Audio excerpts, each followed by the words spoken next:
Tako, hvala, da ste nam zaupali in prisluhnili našim informacijam in nasvetom za vračanje v Slovenijo.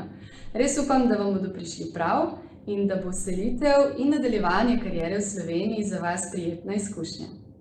Če bi želeli več informacij, se lahko obrnete na naš e-naslov eures@ess.gov.si. Če pa imate morda več vprašanj bolj pravne narave, potem lahko pišete na naslov kontaktne točke za enako obravnavo delavcev EU pravneinfo.eudelavci@ess.gov.si.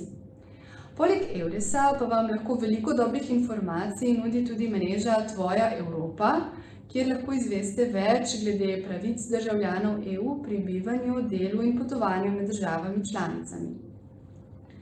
Pomaga vam lahko tudi mreža Solvit, na katero se lahko obrnete, če nek javni organ ne ravna v skladu z zakonodajo EU in državljanu ali podjetju iz druge države EU postavlja neutemeljene ovire.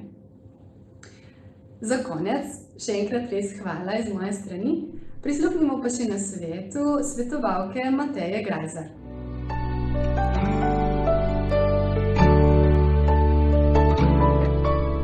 Če se odločate za vrnitev domov, se temeljito pripravite in pridobite potrebne informacije že pred odhodom iz tujine.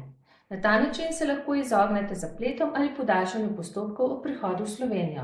Na primer, če uveljavljate denarno nadomestilo, zelo pomaga, da imate s seboj že izpolnjen obrazec U1, tako je postopek hitrejši. Poiščite naše kontakte na Euresovih spletnih straneh in radi vam bomo pomagali, da bo vaša vrnitev lažja.